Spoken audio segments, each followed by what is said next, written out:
However, a key source of the entertainment within A Midsummer Night's Dream lies in the contrasts in the characters from the 4 different subplots. Theseus, Hippolyta and certainly Aegeus are separated from Hermia, Demetrius and Lysander by age, if not class, and have different perspectives due to this generational difference. But in Act 1, Scene 2, Shakespeare introduces his 3rd group of characters, ordinary working men defined as much by their trades as by their names, including a carpenter, a joiner, a tailor, and most notably a weaver called Bottom. Visually and linguistically, these characters represent a significant contrast to the previous occupants of the stage.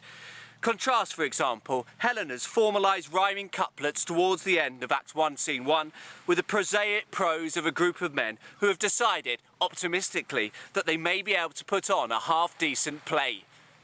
Helena uses iambic pentameter to describe how Demetrius fell for Hermia after previously professing his love for her. Listen to the rhythm of her speech as she reveals in this 1999 movie production of the play. Heat from Hermia felt, so he dissolved, and showers of oaths did melt. Hoffman's modernised version sees Helena, played by Callista Flockhart of late 1990s Ally McBeal fame, sopping wet as she wheels her bicycle, umbrella-less up a slight incline, making her seem all the more pitiable and likely to be spurned in love. Nonetheless, her language illustrates her higher class and contrasts with the roll-calling and simple language of the working men. Following a few cheerful exchanges, Quince the carpenter announces, Mary, our play is the most lamentable comedy and cruel death of Pyramus and Thisbe. Gone is the iambic pentameter, gone are the rhyming couplets, and with the introduction of these working men, Shakespeare changes the atmosphere from potential, albeit formulaic tragedy, into light-hearted farce. Moreover, such a transition is hugely ironic, given that Quince has just announced that the men will be putting on a play which will result in the cruel death of its heroes, and hence, by definition, will be a tragedy. Quince's oxymoronic phrase, lamentable comedy, contradicts itself and provides a further signpost to the audience that they are permitted, and indeed positively encouraged, to laugh at these well-meaning clowns. It is arguably Quince who provides the first laugh of the scene, but Bottom the Weaver soon takes over the mantle. Bustling with enthusiasm and likeable energy, he offers to play the part of Thisbe as well as Pyramus, and vows, here played by Kevin Kline, I'll speak in a monstrous little voice. The contrast and juxtaposition of monstrous and little is hilarious and suggests immediately that his enthusiasm is likely to be far more endearing than any acting prowess. This is confirmed in subsequent lines which reveal a contrast between any audience's basic understanding of the theatrical experience and the workman's. Quince worries about Bottom's overly realistic roaring as a lion. Now, you should do it too terribly that you would fright the Duchess and the ladies and they would shriek. And that were enough to hang us all. The concept of an actor fooling a man or a woman that he is actually a lion during a performance on stage is ludicrous, especially in Elizabethan times, when modern innovations such as 3D special effects were unavailable. And even with 3D technology or other modern special effects, only a toddler or person with a severe learning disability might fail to grasp the concept of what they're watching being an illusion, a mere imitation of reality.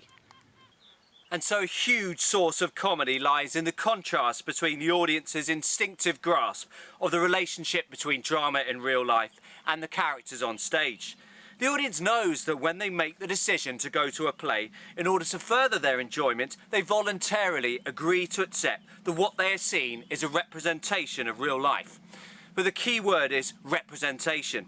Although we may be emotionally drawn into a drama, there will always be moments when we step back and reflect on what we are seeing, if only to make observations such as the actor playing X is brilliant or the sound effects are superb, etc.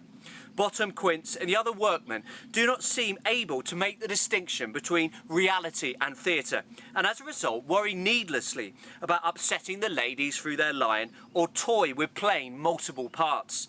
Given that drama is such an everyday concept, the effect of this lack of understanding is to provide great humour for the audience. How can all the men really think that a too terrible portrayal of a lion could be enough to hang us every mother's son? As well as missing the point about the dramatic experience and their everyday prose language providing a refreshing contrast to the artificiality of Theseus and the courtiers, the workmen provide individual moments of unwitting hilarity in one-off lines in which there is a contrast between what they mean and what they're actually saying. Just as Dogberry and his sidekick Verges in Much Ado About Nothing provide humour by unwittingly saying the opposite of what they mean, take Dogberry asking his men, "First, who think you the most desertless man to be constable?" when he obviously means deserving. So Bottom uses a glorious malapropism to end the scene with the motivational words, We will meet. There we may rehearse most obscenely and courageously. Bottom, although someone we enjoy laughing at, is essentially a decent individual. Although interestingly, in Hoffman's production, he is slightly less so, with the introduction of a wife who seems to think her husband is good for nothing, as shown when she asks in Italian,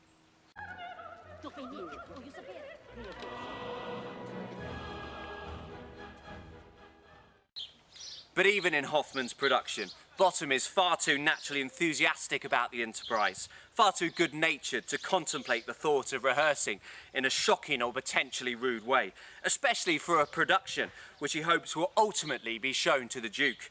Instead of obscenely, Bottom means the opposite, seemly, and the contrast between the two provides a final last gasp of humour before we meet Shakespeare's fourth group of characters, the fairies. Once again, there are immediate visual and linguistic contrasts for theatre and movie audiences to enjoy. From malapropisms, crazy oxymorons, disputes about part playing, and instructions for rehearsals, we move back to verse, but the faster-paced, shorter metre poetry of a fairy who tells Puck that she wanders over hill, over dale, through a bush, through a briar, over park, over pale, through a flood, through a fire, I do wander everywhere.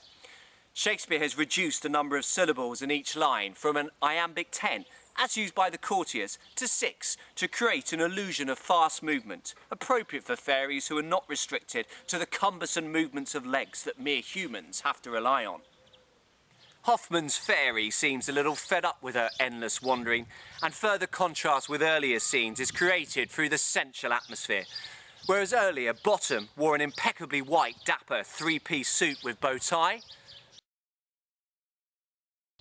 and Helena refused to give the merest hint of cleavage with an elaborate white lace top covering her neck. Here there is plenty of bare shoulders and arms on display, which help contribute to a more erotic atmosphere. Over hill, over dale, through a bush, through a briar, over park, over pale, through a flood, through a fire, I do wander everywhere. And a bottle of Coca-Cola, please.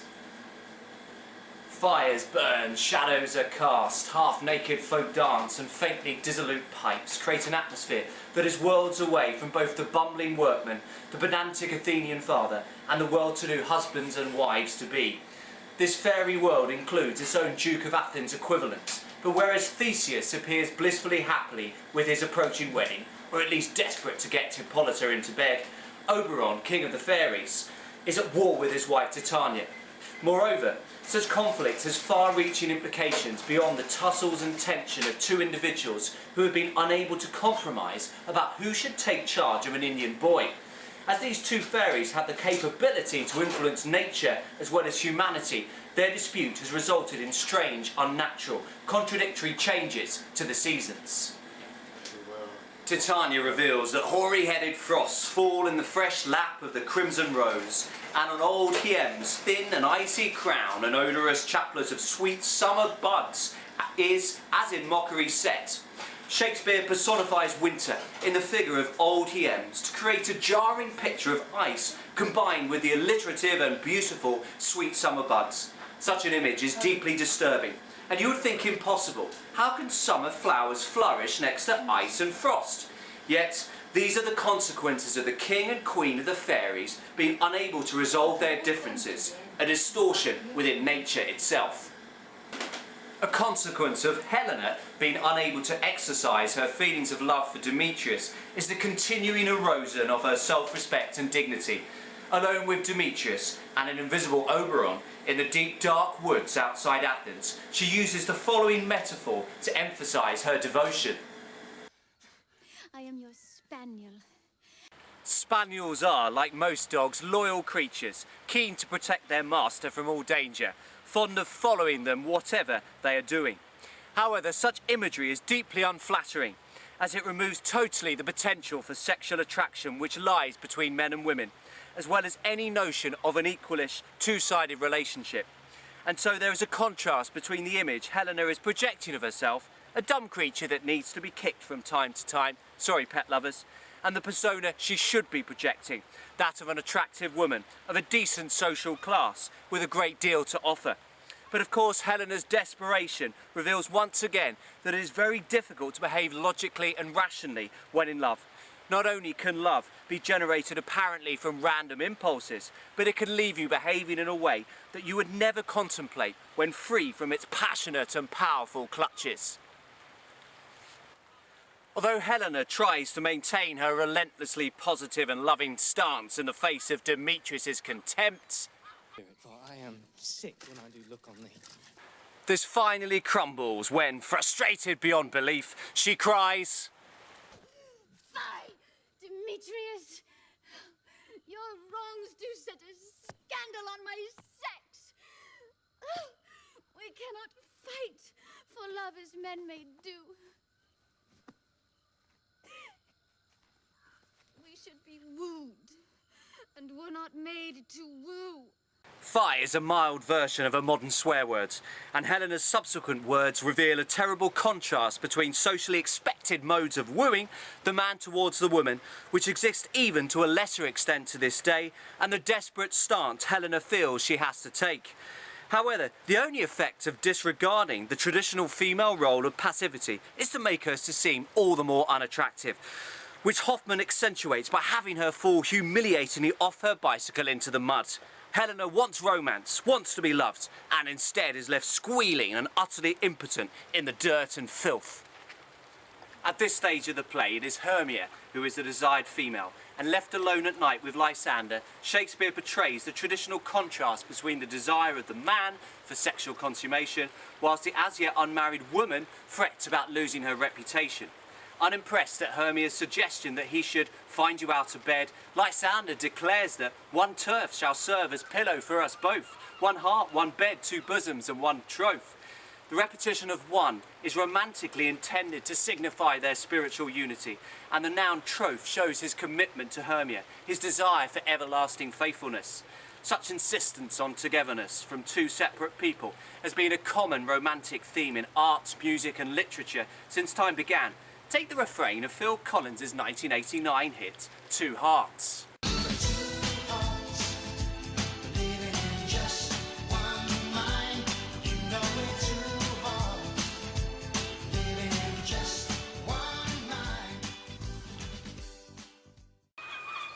Nonetheless, Hermia, 4 centuries away from Collins and his contemporaries, interprets these words as not just a desire for spiritual unity, but for physical unity, i.e. sex as well. And Hoffman makes this even more explicit as he has Lysander, played by Dominic West, sidle up naked next to Hermia and squeeze her left breast.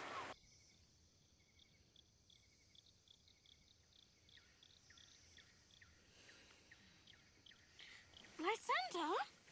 One turf shall serve as pillow for us both. One heart, one bed, two bosoms and one troth. Nay, good Lysander, for my sake, my dear, lie further off yet. Do not lie so near. Hermia's Alan Friel is shocked and uncomfortable with Lysander's naked forward presence and is quick to rebuff him, pun intended. In Shakespeare's time, and in still a number of cultures today, female virginity would have been considered an important prerequisite to a respectable marriage. Losing it could result in the sullying of the woman's name, with society quick to downgrade their view of the woman from angel to whore, hence Demetrius' use of the phrase "rip's worth of your virginity" to Helena. Sleeping with Lysander pre-marriage is a risk that Hermia is not prepared to take, and so the man is left to walk away with his tail metaphorically firmly down between his legs, and perhaps something else as well.